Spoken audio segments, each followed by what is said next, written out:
So আমাক দিয়া গৈছে এটা ডেসিমেল নাম্বাৰ এই ডেসিমেল নাম্বাৰটোক তাৰ বাইনাৰী ইকুইভ্যালেন্টলৈ লৈ যাব লাগিব ঠিক আছে ওকে তো আমাক দিয়া গৈছে এটা ডেসিমেল নাম্বার তো ডেসিমেল নাম্বার ৰিপ্ৰেজেন্ট আমি কেনেকৈ কৰোঁ আমি সিম্পলি নাম্বাৰটো লিখি দিম ব্ৰেকেটৰ ভিতৰত তাক ৰাখিম আৰু ইয়াৰ বেছত আমি 10 লিখি দিম তো এইটো বেছ 10 হৈ গ'ল বেছ 10 মানে হৈ গৈছে এইটো এটা ডেসিমেল নাম্বাৰ তো আমি কি কৰিব লাগিব ইয়াৰ বাইনাৰীলৈ লৈ যাব লাগিব আৰু বাইনাৰীৰ বেছ যিহেতু 2 হৈছে ব্ৰেকেটৰ তলত আমি লিখি দিম 2 তো এইটো আমি এতিয়া ক্যালকুলেট কৰি উলিয়াম তো এতিয়া 205 যোনটো নাম্বাৰ দিছে 205 ৰ আমি ইয়াৰ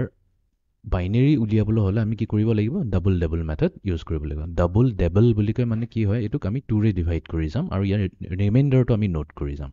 তো এতিয়া জানো 205 ক আমি 2 ৰে ডিভাইড কৰিলে মানে কি 2 1 যা 2 একো ৰিমাইণ্ডাৰ নাই 0 0 থাকিব 5 যাব 2 ৰে সো 2 2 যা 4 বাট এটা ৰিমাইণ্ডাৰ থাকি যাব সেইটো ৰিমাইণ্ডাৰটো আমি নোট কৰি থম 1 হৈ গ'ল নেক্সট আমি কি কৰিম আকৌ 10 টোক 2 ৰে ডিভাইড কৰিম সো 2 5 যা 10 2 1 যা 2 51 ৰে গ'ল তো তাৰ মানে এবাৰ কোনো ৰিমাইণ্ডাৰ নাথাকিল ৰিমাইণ্ডাৰ হৈ গ'ল 0 দেন আমি 51 কৰিম 2 ৰে ডিভাইড সো 2 2 যা 4 তো 5 আছে তো তাৰ মানে ৰিমাইণ্ডাৰ থাকিল 1 সো 11 হৈ গ'ল 2 5 যা 10 11 যেহেতু হয় ৰিমাইণ্ডাৰ আমাৰ থাকি গ'ল 1 নেক্সট 25 ক আকৌ 2 ৰে ডিভাইড কৰিম 2 1 যা 2 2 2 যা 4 ৰিমাইণ্ডাৰ থাকি যাব 1 ঠিক আছে এণ্ড দেন 12 ক কৰিম 2 6 যা 12 2 6 যা 12 ধুনীয়াকৈ গৈছে ৰিমাইণ্ডাৰ কি থাকিল 0 থাকিল এণ্ড দেন আমাৰ আছে 2 3 যা 6 ৰিমাইণ্ডাৰ হৈ গ'ল 0 এবাৰ 3 ক ডিভাইড কৰিম 2 ৰে 2 1 যা 2 বাট ৰিমাইণ্ডাৰ থাকি যাব আমাৰ 1 ওকে তো আৰুটো নাযায় তো এতিয়া আমি কি কৰিম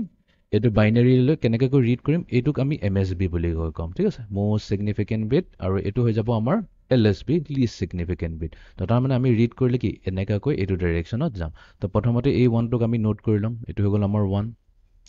নেক্সট আছে এই 1 টো ইয়াক নোট ডাউন কৰি লওঁ তাৰ পিছত আছে এই 0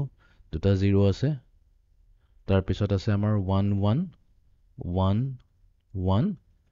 and then finally 0 1 0 1 তো তাৰ মানে আমাৰ 205 ৰ বাইনাৰী ইকুইভ্যালেন্ট হৈছে 11001101